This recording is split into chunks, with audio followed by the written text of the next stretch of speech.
As you see, Mary and Joseph, when the message came from heaven, they were in a shock. And they were not in a position to understand what God had planned. Joseph was a carpenter, and Mary was a virgin, a little girl.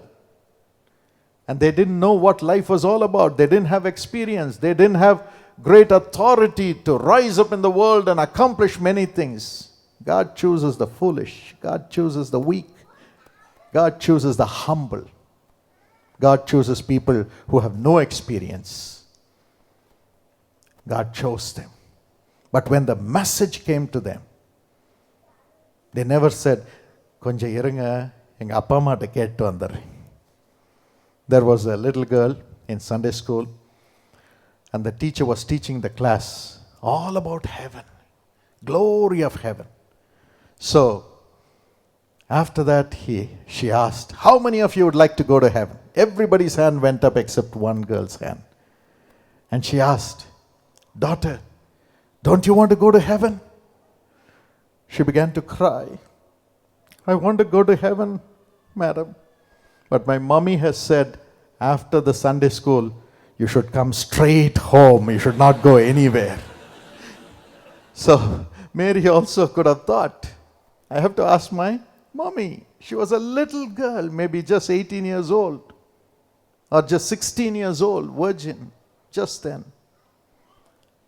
But when the call came, she stood firm and said, "God has spoken. I will put my foot forward. I will put my foot forward." And Joseph said, "I will put my foot forward. Even if they stone my wife and stone me, because she has conceived out of wedlock, outside wedlock. Because God has spoken, I will put my foot forward." He stood firm, and she stood firm, and the world saw the miracle. The world experienced the miracle. And today, all of us are here because of the commitment of those two people. They said yes. The scripture says in 1 Corinthians chapter 16 and verse 13, "Be on your guard, stand firm in the faith, be courageous, be strong, do everything in love." I love this. Stand firm in the faith, be courageous, and be strong. Be courageous and be strong to stand firm in the faith. That's why Karunya stands today. When God spoke to my father, the whole world laughed at him, except a few. And amongst those few, I salute Dr. Victor Johnson, who is with my father today. When everybody said it's not possible, because those days it was only government institutions which could open new institutions. Even today, the government funds only government institutions.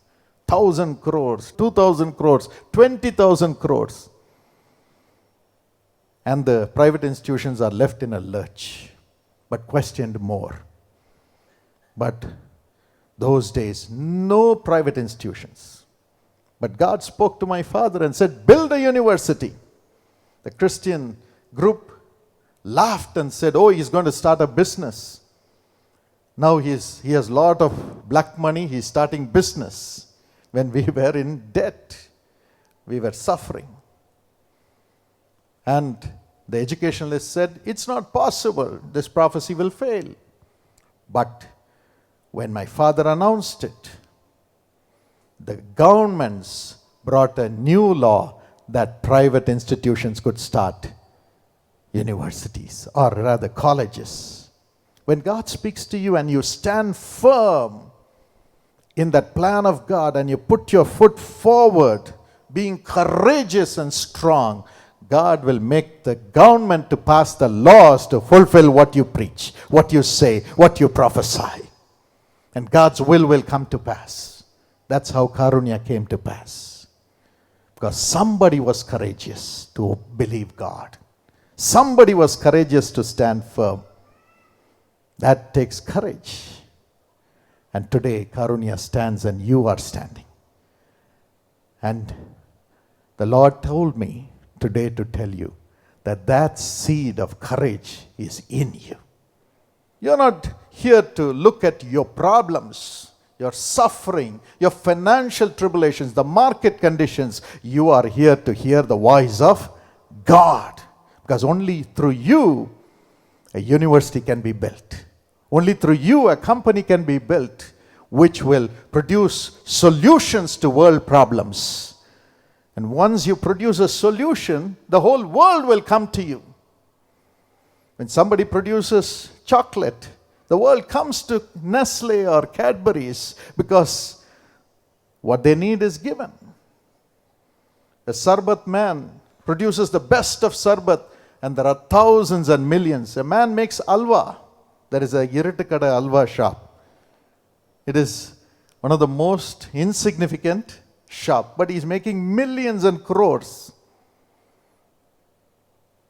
because he satisfies the needs. But we are here to heal. We are here to bring life, not just to satisfy their temporal needs. We are here to build their lives and bring life into them and bring them into the heavenlies. That seed is in you. That seed is in you. That seed is in you. Today, as Joseph and Mary gave themselves to that, for that seed to be born, for God to come into the world, to touch millions for 2,000 years, God has chosen you to bring that seed out of you and make it grow to bring life. Today you may be going through humiliation, but as you step forth, making that commitment, God will honor you and heaven will honor you.